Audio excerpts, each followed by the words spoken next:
Plus tard, commandez des repas à emporter ou à livrer, démontrez votre soutien sur les réseaux sociaux.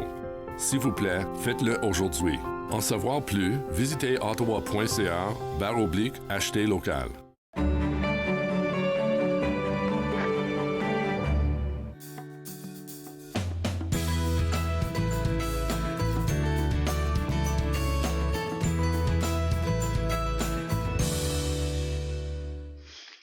Bonjour et bienvenue à Entre nous exclusivement sur les ondes de TV Rogers. Je suis Claude Andrea Bonny et je me ferai un réel plaisir de passer la prochaine demi-heure avec vous.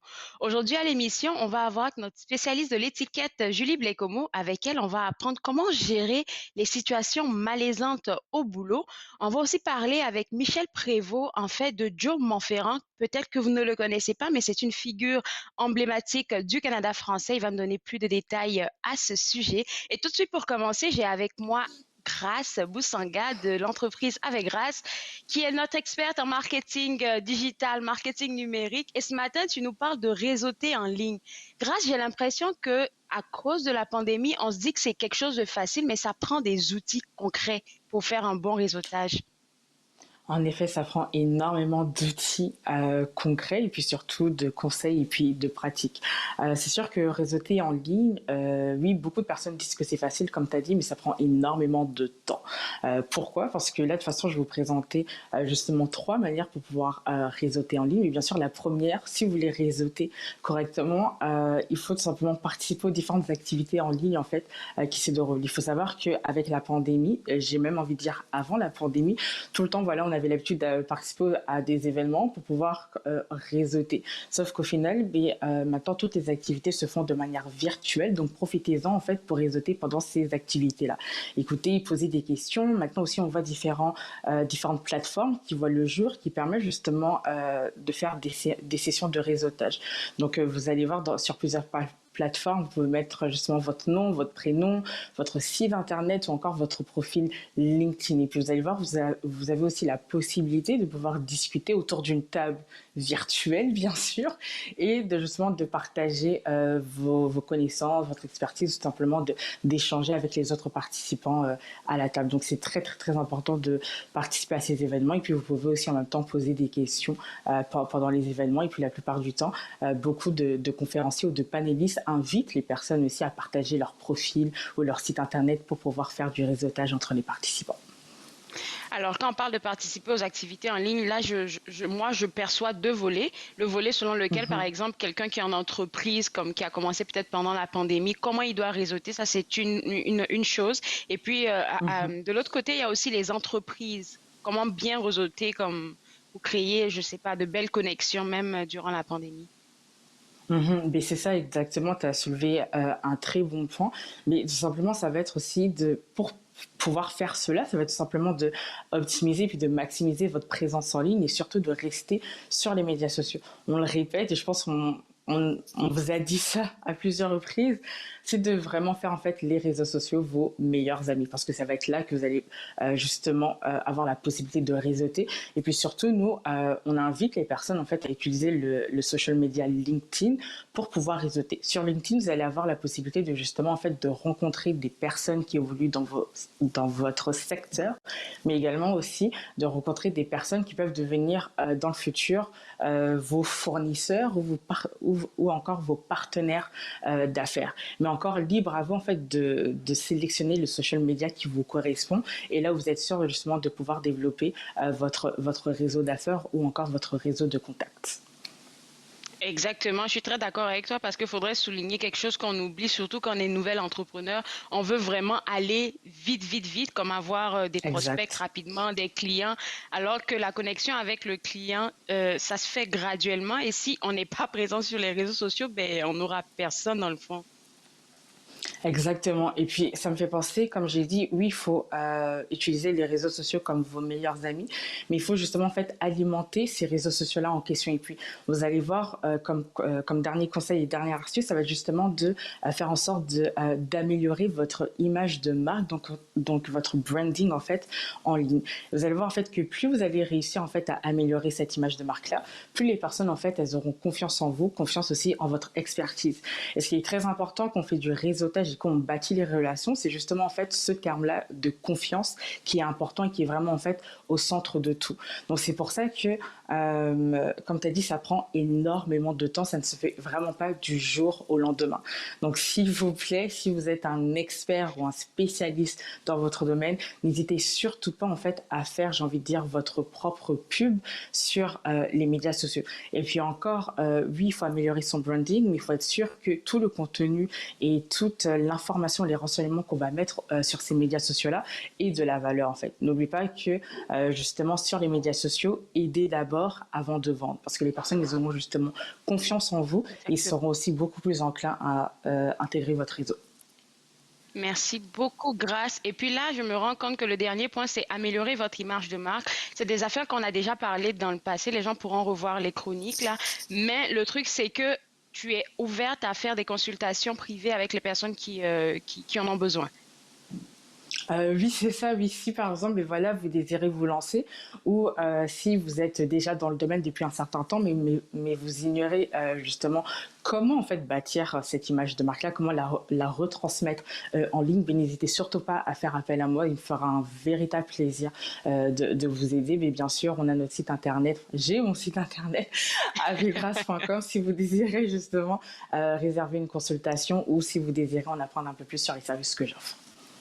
Puis je vais faire l'avocat du diable. Là, j'ai eu accès au service de Grâce. C'est excellent. Donc, allez-y. Merci beaucoup, Grâce, et bon week-end à toi. Merci Claude. Bye bye.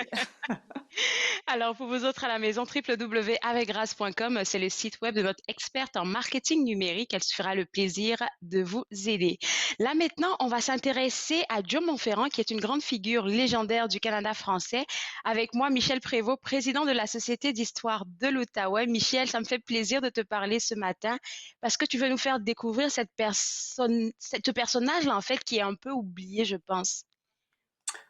Tout à fait. Alors bonjour Claude Andrea. En fait, on m'a demandé de parler d'une personnalité dans le cadre du mois de la francophonie.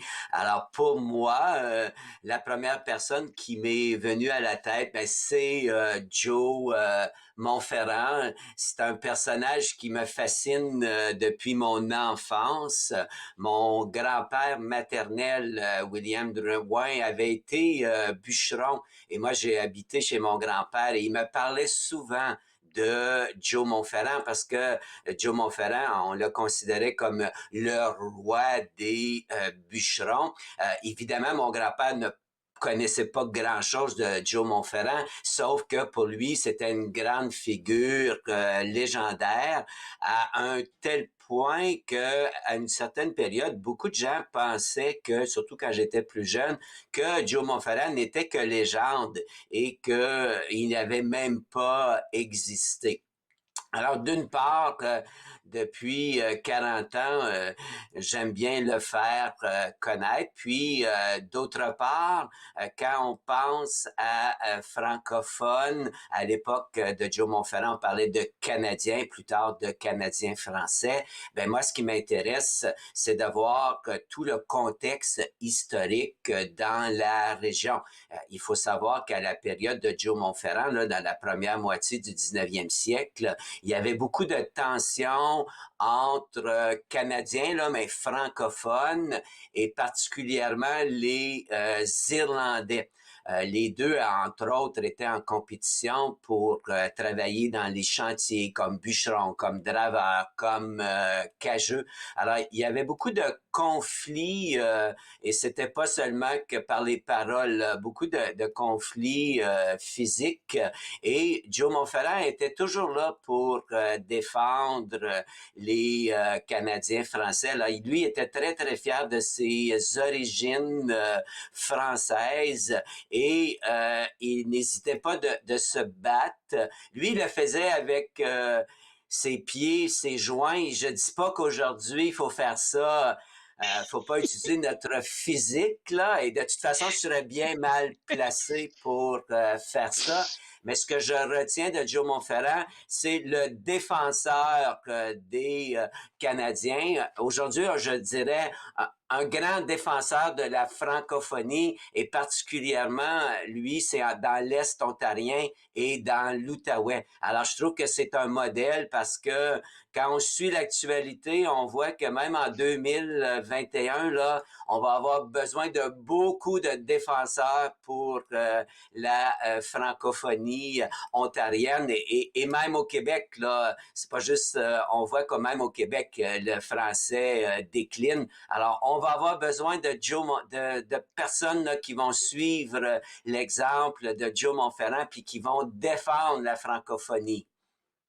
Ben, je pense qu'on en a qui commencent à pousser un tout petit peu un peu partout. Même là, avant de parler des exploits de ce monsieur-là, tu as mentionné le fait que pour beaucoup de personnes en ton temps, quand tu étais beaucoup plus jeune, les gens pensaient que Joe Monferrand, c'était une légende. Qu'est-ce qui a créé ça? Est-ce que c'est parce que son histoire n'a pas été pérennisée comme il fallait ou perpétuée comme il fallait?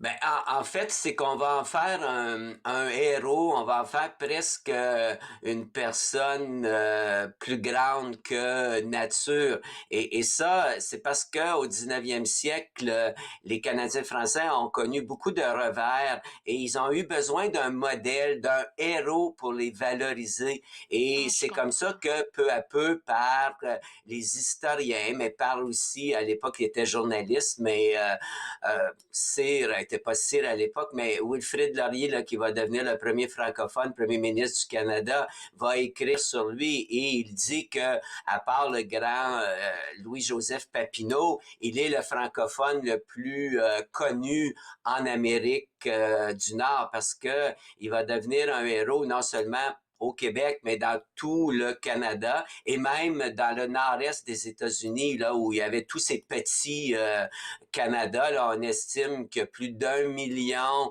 des Québécois, mais aussi des Franco-Ontariens, des Acadiens qui sont allés dans le nord des États-Unis, puis ils ont propagé avec eux toute la légende de Joe Monferrand parce que comme je vous ai dit, il va être perçu comme le défenseur des Canadiens français, mais on va en faire un héros, là, puis ça va être un élément de grande fierté. Alors, à un tel point que les gens ont oublié qu'il est né à Montréal en 1802, puis il est venu en Outaouais. Il a passé une grande partie de sa vie en Outaouais, de 1827 à 1857. Il a pris sa retraite à Montréal et il est mort en 1854.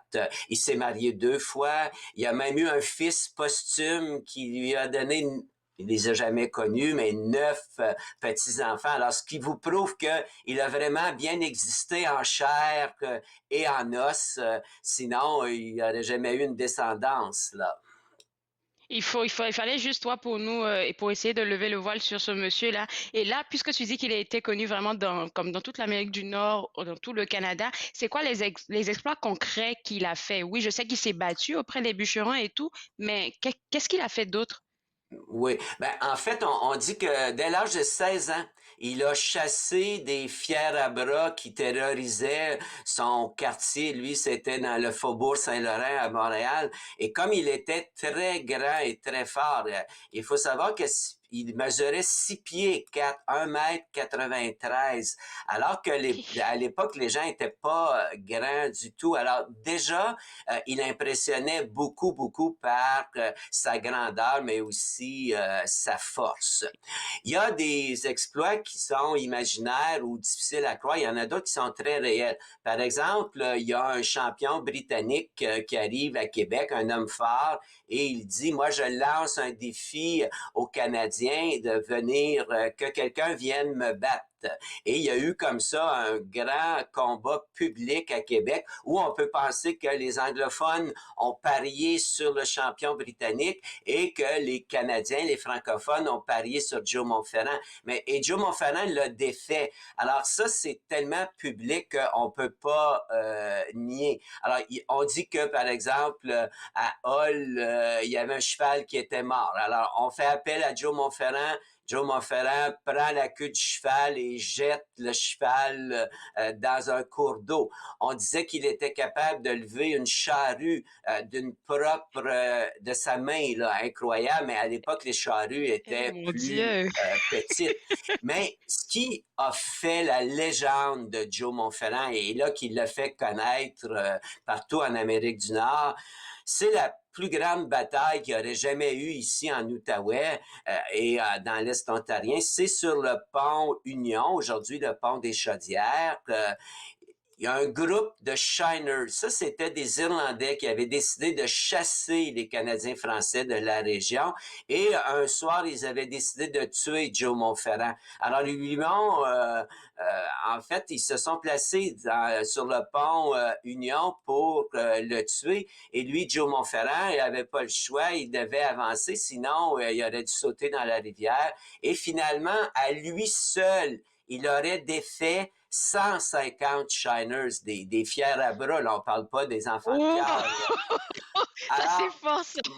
ben, c'est là que la légende. Moi, je pense que les francophones, mon grand-père croyait ça dur comme fer. Je pense que les Irlandais n'ont jamais cru à ça.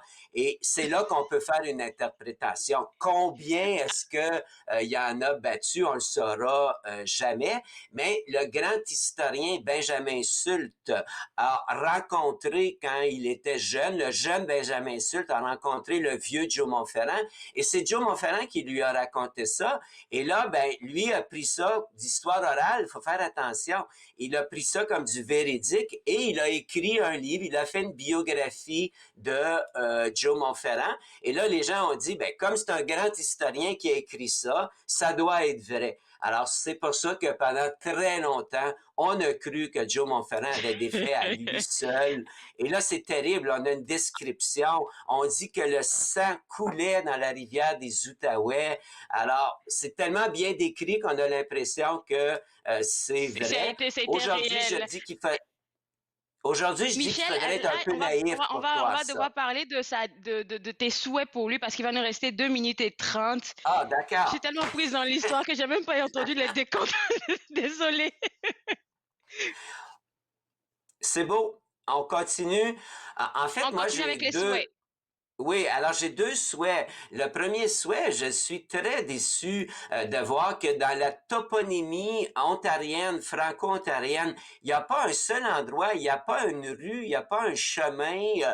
Il y a une statue, bien sûr, à Mattawa sur lui, mais comment ça se fait qu'à Gatineau, par exemple, il y a une rue Joe Montferrand, il y a le palais de justice s'appelle Joe Montferrand, à l'Ange Gardien, il y a le chemin Joe Montferrand, à Montréal, il y a le parc Joe Montferrand. Là, il y a plusieurs villes au Québec qui ont une rue, un chemin. En Ontario, j'ai cherché, il n'y a pas un seul endroit qui rappelle Joe Montferrand. Alors, s'il vous plaît, demandez à vos conseils municipaux là, de nommer un endroit, une rue, une place en l'honneur de Joe Montferrand. Et l'autre, en 2009, pendant le mois du patrimoine, la fiducie du patrimoine ontarien a reconnu Joe Montferrand comme personnage d'importance provinciale. On a dévoilé une plaque à l'église Saint-Bridget's et croyez-le ou non, après 12 ans, la plaque est encore cachée à l'intérieur de l'église. Alors, habituellement, la fiducie s'empresse de dévoiler cette plaque-là. On devait la mettre près du pont Union, là, près du musée de la guerre. Et là, je ne sais pas ce qui se passe. La fiducie et la ville d'Ottawa se renvoient la balle, mais il se passe quelque chose.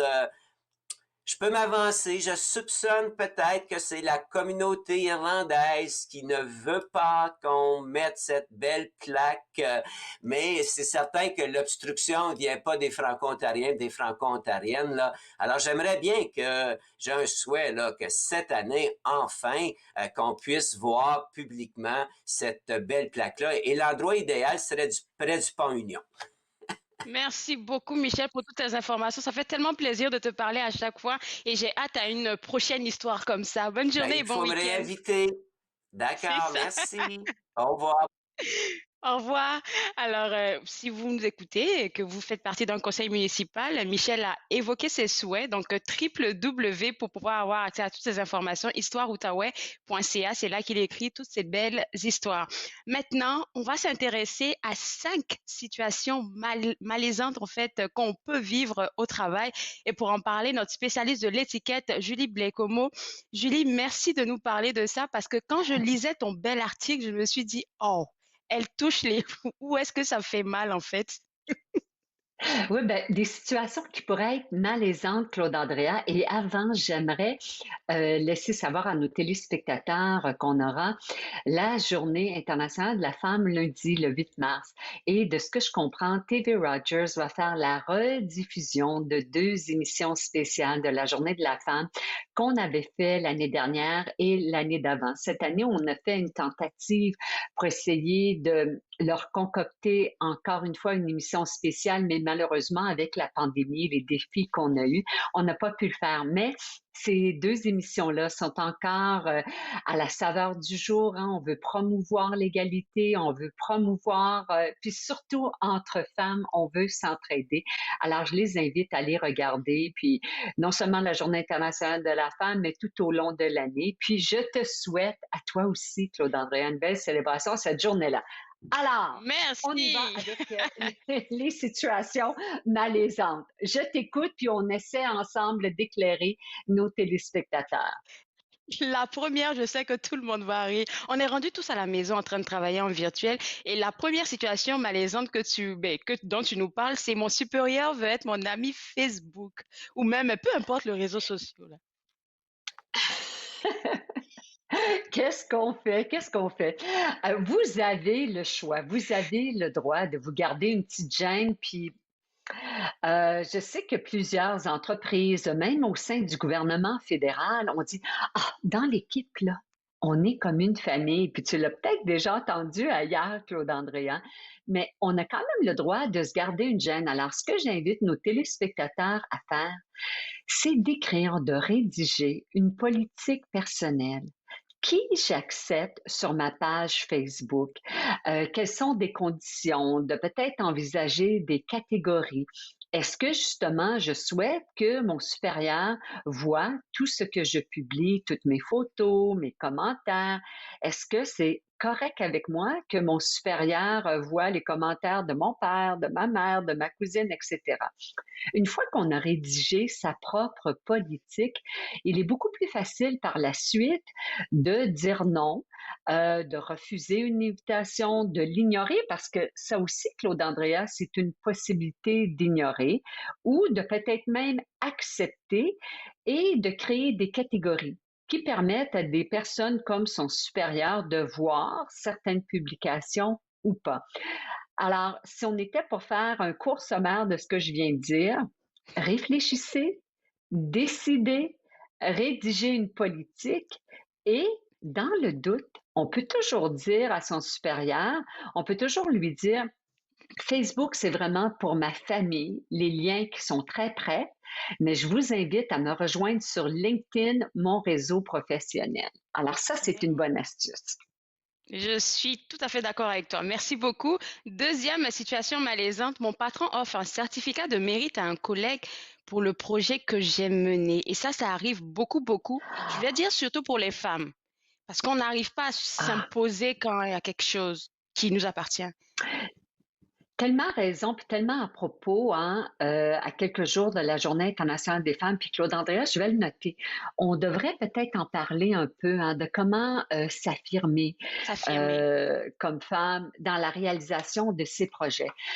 On sait que le travail en équipe, c'est de plus en plus populaire, non seulement à l'école, on le voit chez nos universitaires, des équipes de travail, mais quand on voit passer un certificat de mérite, une accolade, une reconnaissance pour une autre personne que soi, quand on sait très bien que nous sommes la personne qui avons mené le projet, la première chose, on respire. On respire, Ah. on essaie de penser, on essaie, hein, puis parce qu'on va continuer de respirer jusqu'à ce qu'on arrive à pouvoir préparer, planifier une conversation. On ne fera pas dans l'instant du moment. On va écrire à son supérieur ou au comité ou à qui de droit et dire j'aimerais une réunion. Pas nécessaire de tout de suite annoncer le pourquoi. J'aimerais, s'il vous plaît, une réunion. Je prévois une 30aine de minutes. Et là, ensuite, on va préparer sa documentation. On va se préparer à prouver ce qui s'est passé, les étapes du projet, à quel moment est-ce qu'on a suggéré, et on va soutenir tout ça avec les tâches, les documents qu'on a créés. Troisièmement, on arrive à la réunion. Alors, premièrement, on respire et on est stratégique. Deuxièmement, on demande une réunion. Troisièmement, quand on va débuter la réunion, on va dire quelque chose comme « Ce que j'ai à dire est difficile ». Puis là, on fait une pause. Parce que quand on fait cette pause-là, ça permet à l'autre personne d'assimiler. Et ensuite, on va annoncer. Je sais que dernièrement, vous avez reconnu telle personne pour tel projet. Encore là, une autre pause. Parce que là, la personne commence à réfléchir, là. Exactement. Et dernièrement, on va dire, j'ai fait partie de ce projet-là et permettez-moi de vous présenter les étapes du projet, permettez-moi de vous présenter les rôles et responsabilités. Dernièrement, au sein de cette réunion-là, Claude Andrea, on va conclure en disant quelque chose comme je comprends que ce que je viens de vous dire est peut-être surprenant. Je suis consciente que ça peut prendre du temps pour rectifier les choses. Je reconnais que vous ayez peut-être besoin de parler à d'autres personnes. Tu sais, quelque chose sans dire, bon, mais quand est-ce que vous allez remettre les pendules à l'heure? Qu'est-ce que vous allez faire avec tout ça? C'est une grosse information à assimiler, là. Oui, c'est vrai. Oui, puis peut-être qu'ils s'en doutaient ou pas du tout. Alors, on va leur donner le bénéfice du doute que ce qu'on annonce est vraiment une surprise. Alors, on va leur laisser le temps, mais on va aussi leur demander quand est-ce que je peux m'attendre à ce que le tout soit rectifié. Tout ça dans la politesse et dans le calme, monsieur, dame. Alors, dernier point, il va nous rester 2 minutes. C'est je considère une relation amoureuse au bureau. J'ai tellement ri quand j'ai vu Ça peut être ça. glissant, hein? Ouais, ça Oui, fait déjà moins bizarre. de mois, Ouf. la Saint-Valentin, ça peut être bizarre, mais Claude Andrea, les statistiques prouvent que on peut rencontrer l'âme sœur au boulot et c'est pas mal plus commun qu'on pourrait le penser. Alors, numéro 1, est-ce que votre employeur a une politique qui décourage, non seulement décourage, mais qui dit pas Fais permis, pas ça. pas permis. Non, faites pas ça. Alors, si c'est le cas, ben, vous faites pas ça. Alors, vous commencez à réfléchir, est-ce que ça vaut vraiment la peine? S'il n'y a pas de politique de bien établie, si c'est un client, un partenaire, un fournisseur, ici aussi, je dois réfléchir, je dois être stratégique. Quelles pourraient être les conséquences dans le cas, malheureusement, dans le cas où on casserait, dans le cas d'une rupture? Est-ce que ça pourrait affecter mon jugement? Est-ce qu'il pourrait y avoir une perception de favoritisme, etc.? Ça Il faut peut être voir. glissant, mais d'un autre côté, ceux et celles, il y en a peut-être là, qui lèvent la main. Ben, Julie, Claude Andrea, moi, la personne à côté de moi, c'est mon âme sœur et on s'est rencontrés au travail. Et réfléchissez, mais numéro 1, là, la politique, si elle est claire, ça vaut pas le coup. Merci beaucoup, Julie. Je te souhaite un excellent week-end et puis je vais inviter les gens à aller voir les plus de détails sur ton site web. Au revoir. Parfait. Au revoir, bye bye, bon week-end, Claude Andrea. Toi aussi. Alors, pour vous autres, pour avoir accès à ce bel article, www.étiquettejulie.com, 5 situations malaisantes au boulot, comment faire et comment les gérer. Toutes les informations sont sur ce site web-là. Comme elle a mentionné aussi, le lundi 8 mars, on va passer une émission spéciale qu'elle a faite avec des invités surprises concernant la Journée internationale de la femme. Et on aura une invitée spéciale ce lundi 8 mars, Ginette Gratton, qui va nous partager son expérience professionnelle, mais son expérience aussi de femme à lundi à 11h. Bon week-end. Au revoir. Faites-nous part de vos commentaires en composant le 613-521-2323 par courriel sur Facebook et Twitter.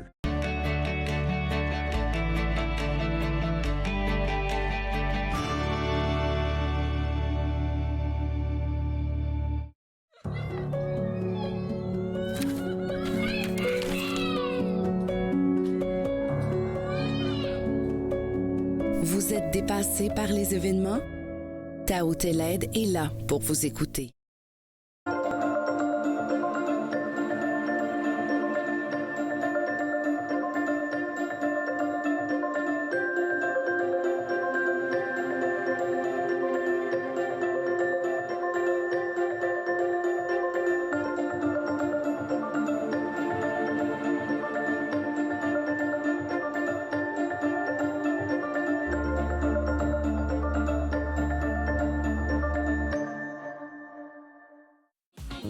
Cette semaine, à Nathan Parle, je reçois Daniel Baker et on va explorer comment bien appuyer le parent et l'enfant dans le nouveau contexte scolaire.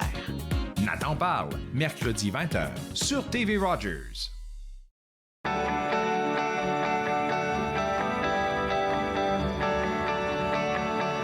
Vous regardez TV Rogers, Ottawa.